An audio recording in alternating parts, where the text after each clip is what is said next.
This is a tack creek, dry as a bone. And that's exactly the way Stuart found it when he got here in 1860. He was looking for water. He had that big ensemble with him, all those horses and the men, etc. Nothing. So what he ended up doing was heading off down that way, chasing the water. Might go down there and have a look myself.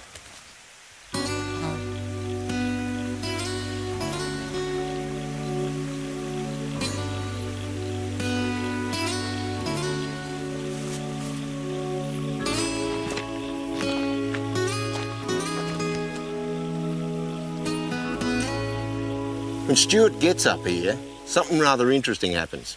He actually gets attacked by the local Aboriginals, the Warramunga people. These are the same people who 3 or 4 days ago, back there at Keckwick Ponds, had given him that Masonic sign. He tells us that they ambushed him. Perfect ambush, he reckon. He reckon even the British Army couldn't do any better. But they didn't throw any spears. All they chucked was boomerangs. Basically, I think what they were doing was saying, hey, get out of here, go away, we don't want you here. This is our water, there's not much of it, and you're drinking it all. Clear out. At the end of the whole thing, Stuart makes a very, very interesting comment in his journal. He says, I think these people must have seen or encountered white men before.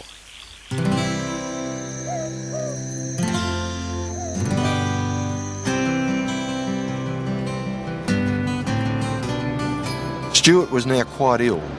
His men were exhausted and rations low. The Aboriginals were still hanging around, and being more concerned for the safety of his men, he decided to return all the way back to Adelaide, a journey of 2,000 kilometres.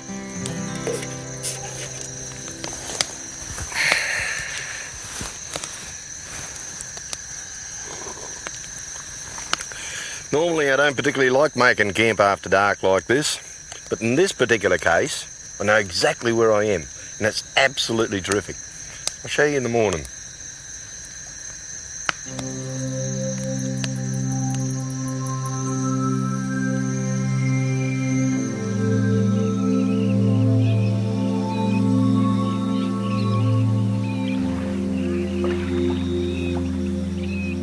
Stuart was a very determined man, and after resting for only a few months, he set off again on his final journey. But north of Attack Creek, his health once again began to suffer.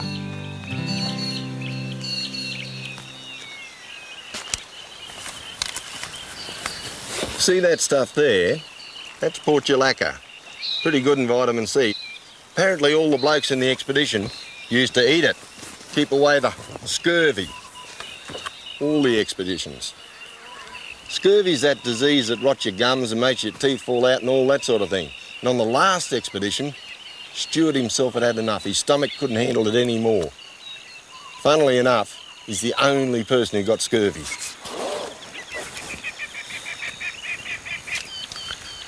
Despite the fact that he was seriously ill, reaching the North Coast had now become an obsession. He was absolutely determined not to fail a third time.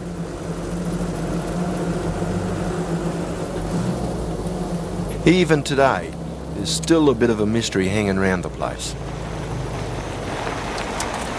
See that there? That's the mailbox for Muckety Station. Now, Muckety Station was established just before the beginning of the First World War. The bloke who set it up picked on the word muckety because the local Aboriginals were using it in lieu of the word musket. So he called the place Muckety. But that's a bit strange because the first white fella through here, the first person who came here and could have possibly bought a musket, as far as we know, is John McDowell Stuart in the 1860s. And yet by that time, the word musket was finished. It was over and done with, all gone. If you read his journal, he talks about we find our guns or we find our rifles. He doesn't say we find our muskets. So how come the Aboriginals around here, and further down in the centre too, I'll add, we're using the word musket? How did they get hold of it? Where did it come from?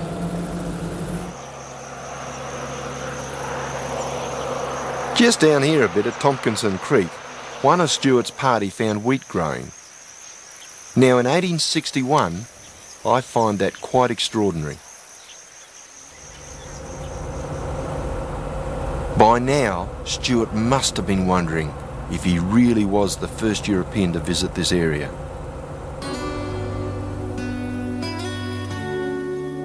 With water becoming more plentiful, the journey was now a little easier. Just south of Catherine lies the Roper River, which I reckon is one of Australia's most beautiful.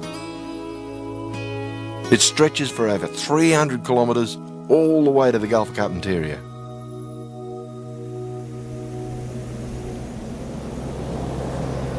To get a closer look, I'm gonna need a boat. I've picked up my trailer from a mate of mine down the track.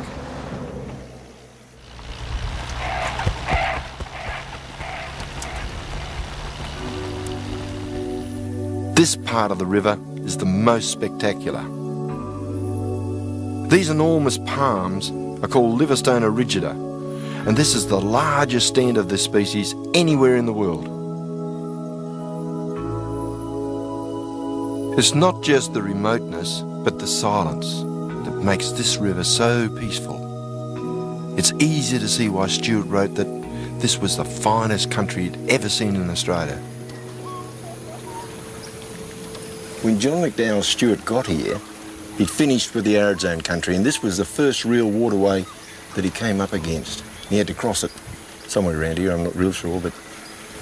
And after all that time in the arid zone, etc., down there in the desert country in Central Australia and all the rest of it, he put his horses in over that bank and got them to swim over here, and I guess one of them has forgotten how to swim because it drowned.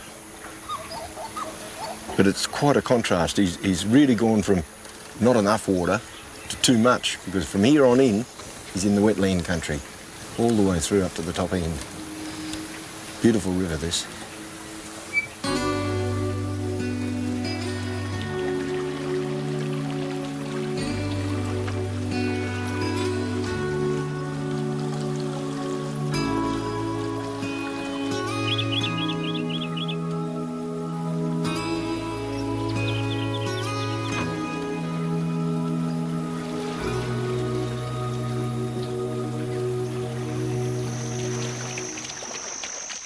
Stuart was not the only person who had trouble crossing the river. The overland telegraph crews were stranded here for 4 months during a big wet season. After fighting mosquitoes and the odd crocodile, the telegraph line was finally completed in August 1872.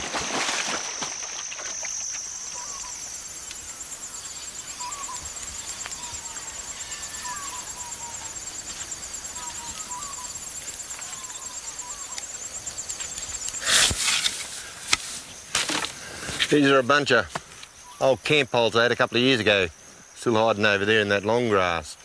You know, when they did that overland telegraph line, they actually used wooden poles, but they found that the white ants ate them away, etc., etc., and after a few years they had to replace them with steel ones. But there's a funny little story going around about what happened up Mataranka way. Put all the poles up, and then the linesmen will come along and thread the wire from pole to pole, but when they got up around that Catherine Mataranka area, the Aboriginals decided to put some up too. And the way it went off, lead junction off like that, and they came along threading the wire up, and they said, crikey, what's going on here? And it caused quite a lot of confusion for a while because the Aboriginals were actually watching and imitating what the whitefellas were doing.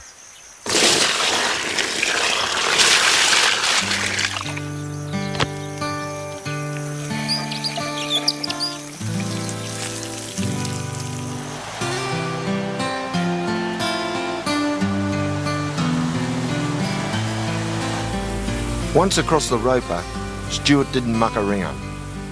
His major obstacles were miles of wetlands and boggy ground.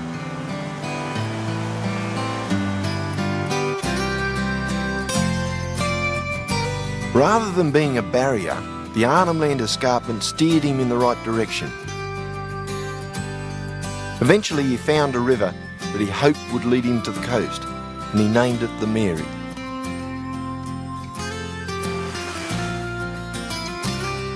It was around here that Stuart found himself about 12 kilometres from the coast. After 10 grueling months, they're almost at their goal. But Stuart wanted to surprise his men, and so he kept their position a secret.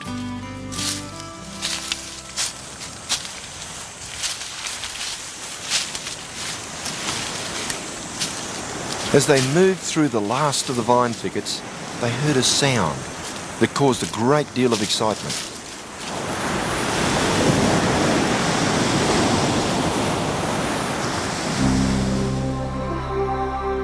On the 24th of July, 1862, the party finally reached the ocean.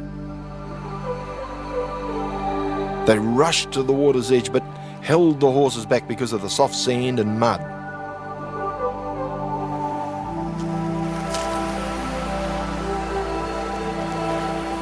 Stuart later wrote that he washed his hands and his feet in the sea, while his men went about collecting shells.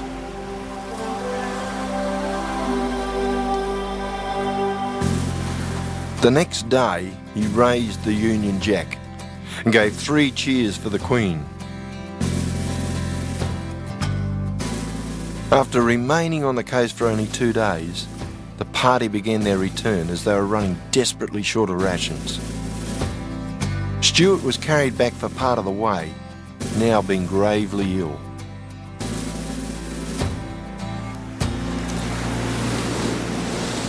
After they got back to Adelaide, they were treated like heroes. That's fair enough too.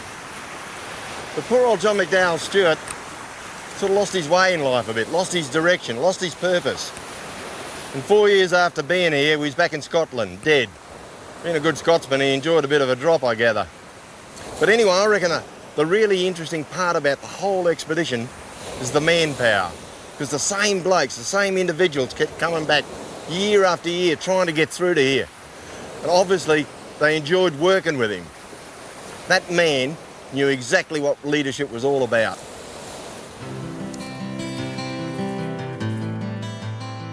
As for all those strange happenings back down the track, well, one day we might find out. But as for John McDowell Stuart's place in history, I reckon he's got to be number 1.